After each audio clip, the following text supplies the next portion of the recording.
Andrew Mountbatten Windsor. The BBC understands that he has been arrested on suspicion of misconduct in public office. Wow, shocking new development out there in the United Kingdom. Things are happening very thick and fast. Let's dive in.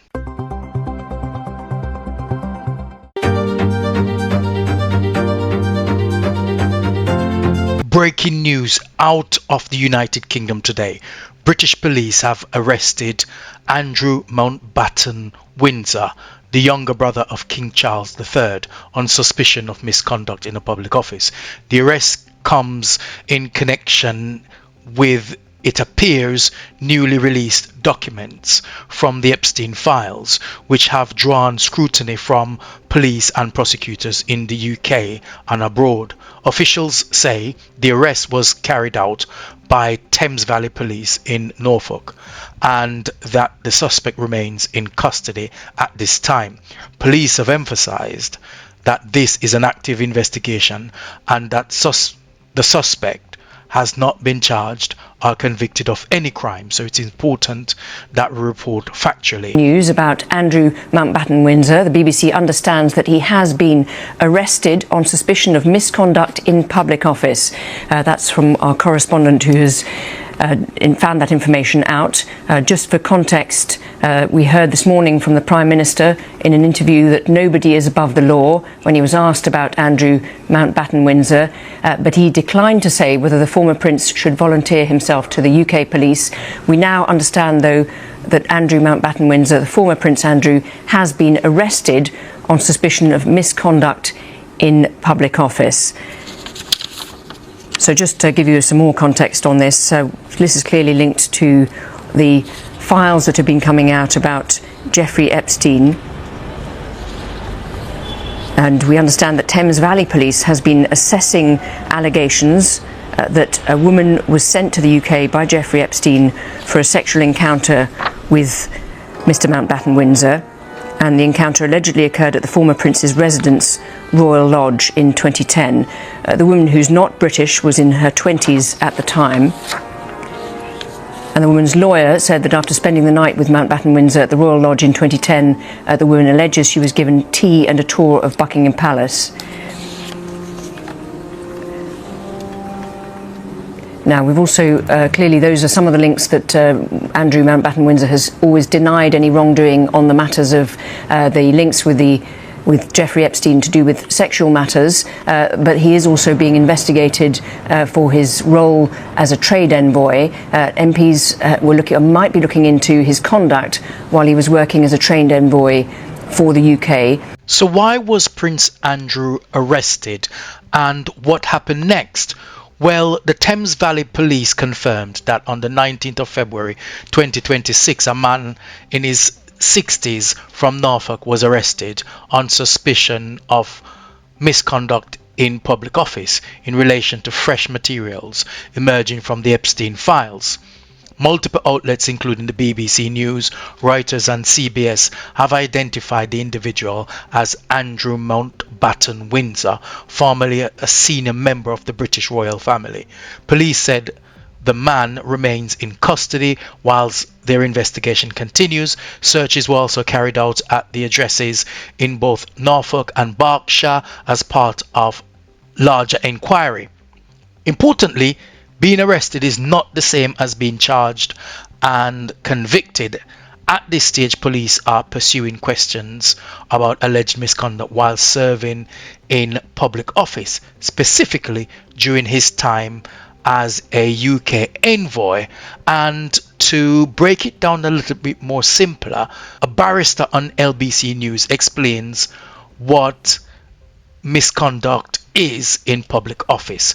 Watch this. Conduct in public office. Well, it's broken down into four elements, and they are these. First of all, that the defendant must be a public officer acting as such. Now, that in this case is not to me entirely clear, but the police must be satisfied that he is a public or was a public officer. Secondly, they willfully neglect to perform a duty or willfully misconduct themselves in that public office. So that's the second element. The third element is that misconduct must be an abuse of the public's trust in them as an office holder. And finally, the conduct must be serious enough to deserve criminal punishment. So those are the 4 elements of misconduct in a public office. So what is the alleged misconduct in public office? Well, according to prosecutors and legal experts, misconduct in public office is a serious offence in the UK, historically treated as a grave breach of trust. If someone was eventually charged and later convicted, this offence can carry a maximum life sentence, though outcomes vary depending on the case-by-case basis.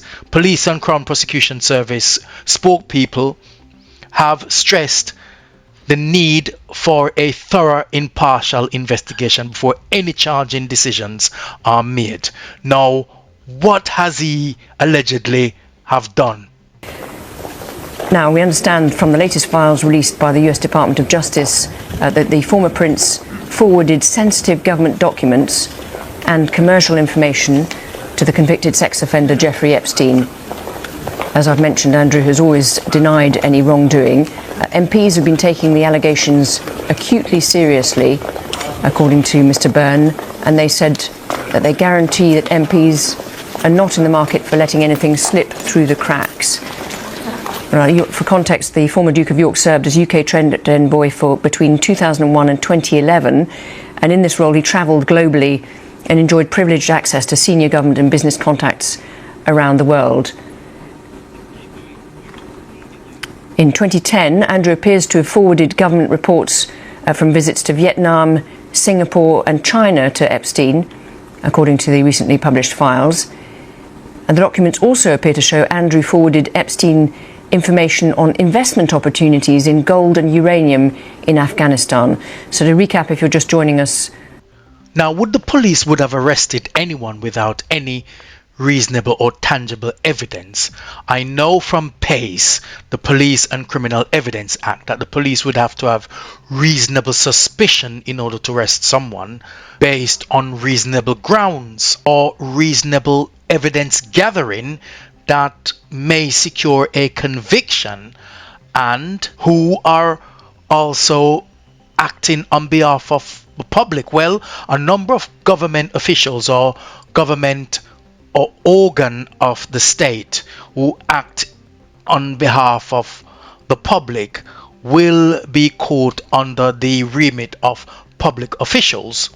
Well, you may not have been, but the police are clearly satisfied of that. Otherwise, they wouldn't have arrested him for this offence. And as I understand it, this relates to a period when he was a trade ambassador of some kind for the UK, and we know that he did fulfil trade roles over the years. A category of people. It does include government ministers, it does include civil servants, police officers, and people who are obviously acting on behalf of the public, and it does also include people who are contracted or in some way commissioned by the government to act in a public office on behalf of the public, as Andrew apparently was.